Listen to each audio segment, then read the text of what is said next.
Hi, I'm Jeff Beck, and I'm super excited to share with you my new game, Take the Stars, a two-player strategic microgame set in the wild outposts of space. In the near future, advancements in space propulsion have made interplanetary mining not only possible, but profitable. The resulting land grab by wealthy nations of the Earth has been both swift and reckless, throwing decade-old treaties to the wind.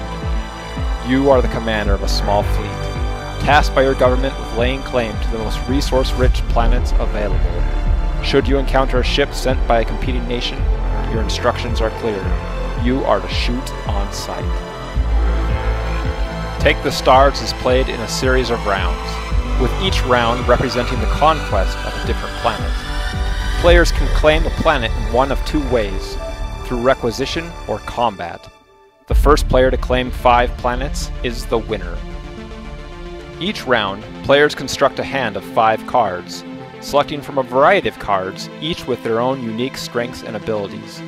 Cards are made up of 2 important characteristics, power and ability. The power of a card, indicated by a number in the top left of a card, represents the value of the resource cache claimed by the player. It also represents the might the player brings to bear should combat ensue.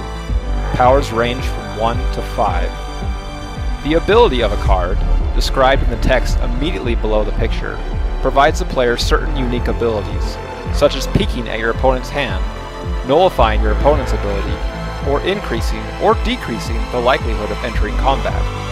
Cards with lower power provide the most potent abilities, while cards with the highest power actually provide negative abilities.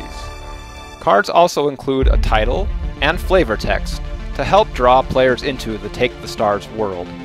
When constructing their hand, players must select cards with 5 different powers, numbered 1 through 5, with no duplicate numbers. The remaining cards are discarded for this round.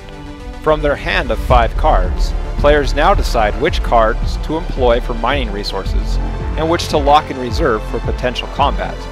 The 3 mining cards are kept in their hand, while the remaining 2 combat cards are placed down on the table, with the combat symbol facing forward.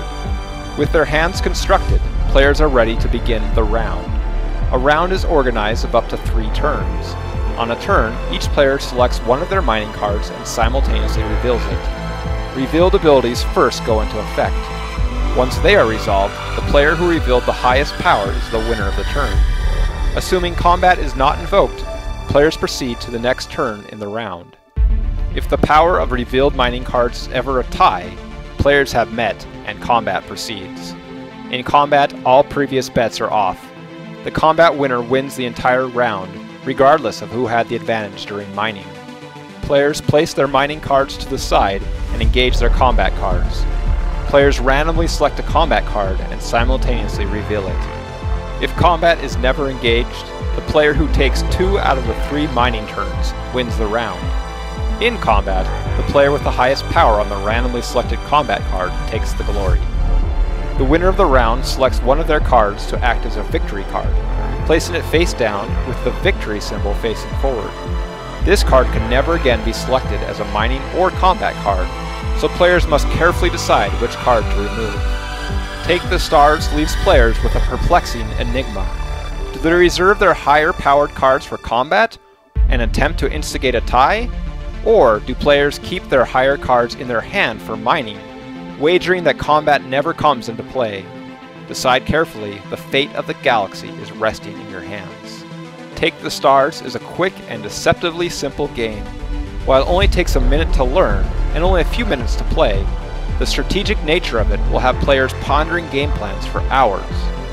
Take the Stars is a game of minimal luck and perfect information. With no random elements, not even turn order, players are left with their cunning intellect to determine which course is best to take.